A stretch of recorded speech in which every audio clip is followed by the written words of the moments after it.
Hello there, and welcome back to the Action Window with me, Action Johnny. So we've just had a brand new patch drop, and with it, a bunch of tweaks to weapons currently existing in the game, as well as a couple of new pieces of content, but I won't be covering those today. That comes later.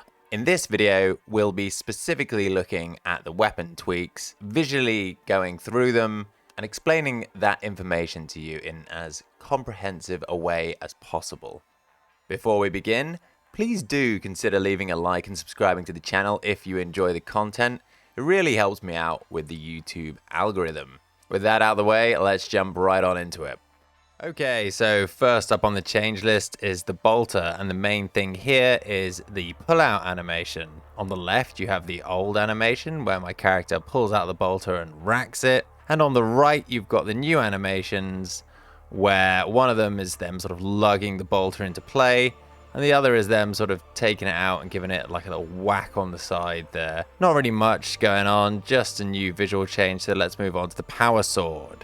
So next up, we're going to have a look at these Powersword changes. Going over to the notes here, we can see that the previously infinite cleave has now been reduced to a finite cleave. It's not the worst nerf in the world, it's still pretty generous, but the damage does drop off the more enemies you cleave.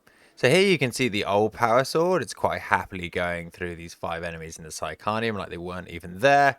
And in the in-game footage here, I'm able to handle this horde absolutely no problem. Doesn't matter how many of them get to me, they're all getting cleaved and dying. Not especially balanced and fair. Going over to the after footage here of the Powersword, here you can see some groaners and poxwalkers I've shunted together in the Psychonium for the purpose of this test. I didn't bother doing this the first time around on the before footage because we already knew that had infinite cleave. But here we've got 11 of the guys, and I'm going to ignite the Powersword here. And you can see that already that change is quite noticeable. Instead of everyone just evaporating in a cloud of blood, there's quite a few that are still left standing with a decent percentage of their HP bar. So the million-dollar question here is, what does that actually translate to in game terms? And here you can see some footage of me testing out the Powersword on Heresy difficulty here. It feels pretty much the same on this difficulty, but I have a feeling that you may start to see the difference somewhat a bit more on Damnation, with mixed hordes featuring elites such as Ragers and Maulers. More on that to come down the line. So going over to the Lucius pattern Lasgun changes now, and this family has the potential to be the biggest winners of this patch. Previously, this gun was an unusable mess. It swayed everywhere, the iron sights blocked your field of view. If that wasn't bad enough, the muzzle flash from the charge shot also decreased visibility. They were ammo inefficient, the damage wasn't really enough to justify the charge. So let's jump over to the footage and see how that's changed with the new patch. And immediately here, you can see that this is just night and day in comparison. The one on the left is swaying all over the place. The one on the right is pretty static when firing. There's no longer a newborn star being birthed into existence when it fires. The charge time is quicker. I personally can't really notice the field of view change, but overall, I think we can all agree this is looking a lot better. Moving on to testing the Lucius pattern against flak armored enemies at low charge, we can see that in the after footage, the blasts are doing a little bit more extra damage, so that damage boost has gone through. Moving on to the bayonet changes, you can see that chained attacks on it are actually working now, as my no respite blessing is definitely coming into play with doing extra damage to this mauler here. Finally, here's a short clip of the change to the ammo consumption of the weapon. Now let's take a little look at these plasma gun changes. The top one is arguably the most welcome, extra ammunition, of which the gun was sorely in need. The rest of the changes, with the exception of the bottom one, are largely centered around the gun's venting.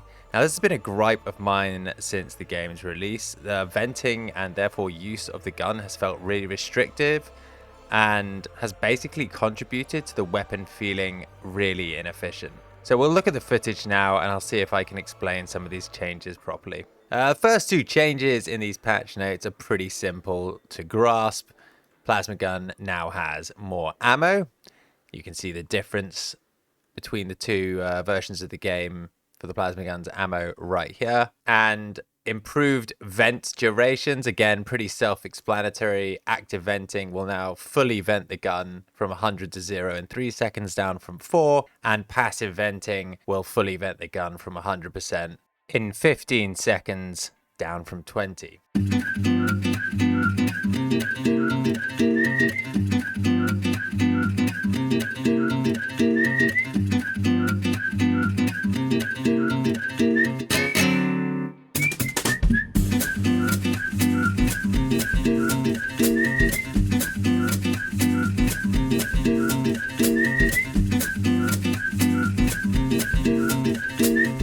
Right, then we get into the real meat of these changes. These next two bullet points covering vent speeds and vent thresholds. So first things first, these two bullet points are only addressing passive venting speed, not active. That is always going to be the same. The other thing you need to know is that passive venting speed is not consistent. It is dependent on the current amount of heat you have accumulated within the gun. To go by their definitions, critical is between 90 and 100, high is between 60 and 90, low is between 30 and 60, and there's another tier underneath that we'll just call lowest, which is 0 to 30. These four categories of passive venting speed are what they refer to as thresholds. So when you go past high, you go into the critical threshold, etc., etc. So with that knowledge in mind, take a look at the patch notes again and see if you can figure it out.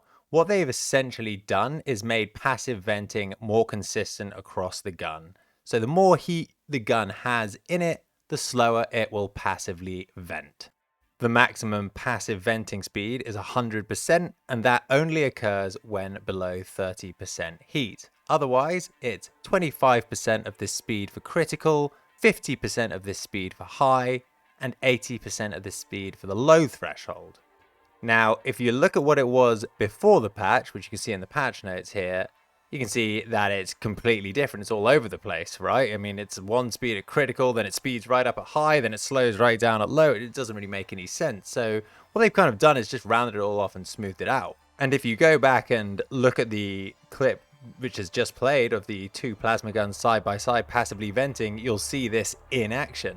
So I'm not going to bother putting another clip of it on your screen because I've already done that. So just go back and have a look at that with this knowledge in mind. What does this mean to the end user? I think the intention from their part is to give you a more consistent experience with using the weapon. Does it really mean anything in terms of the gun's performance? Well, I've played a few games with it. It feels a bit better, but the jury is definitely still out on whether it's anything more than a bit of a meme. I'm probably going to do a video on the plasma gun down the line, so again, watch this space. Wrapping up the final two changes on the plasma gun, we have active venting damage. It's still the same as before the patch, but now, instead of it being consistent the whole way through, it will deal higher damage to you at higher temperatures and less damage to you at lower temperatures. And if you're under 40% heat, it will deal no damage at all, which is nice. Finally, we have this last point here about charge shots passing through geometry. If you look at the before clip here, you can already see this was in the game to some extent. However, it seems to be buffed now because it outright kills the guy hiding behind the box in the second clip here, as you can see. So that's finally it for the plasma gun. Let's move on to the stub revolver. So looking at these stub revolver changes, it's pretty good across the board. More ammo, more effective range, and more damage. What's not to love about that? Let's hop into the Psychonium and see what that means. So here we have the exact same revolver before and after the patch, and you can see that it's had just over a 10% damage boost, as well as a significant amount more ammo added to its reserve. Great stuff, but what about this damage drop-off increase? Well, let's have a look at that now. So looking at before the patch footage, I tested 3 shots, one near, one what I thought was a medium distance, and one a far distance. But actually you can see the one at medium distance does the same damage as the one at far distance, which means I've already gotten to the edge of its effective range. After the patch, I conducted the exact same test again. This time I discovered when I was taking a shot from the medium distance that if I moved around in that area, my damage would fluctuate. So I was obviously in the effective range distance drop off there. And then when I moved out of that range to take the far shot, everything added up. So yeah, it's a better gun than it was before. It probably still isn't making the cut on the veteran due to its limited ammo capacity, but it is better. Last of the gun changes now, and we're looking at Headhunter Autoguns. Reduced vertical recoil across all three and increased damage across all three. So let's have a look at what that looks like. Full disclosure before we begin, I don't actually own the Agripinaa Headhunter Autogun. It's never actually shown up in the shop for me, so I didn't test it, but I did test the other two, so, you know, just work out the difference. It's in the middle somewhere. What you gonna do? So, starting off with the Vrax 3 here, that's the triple burst one.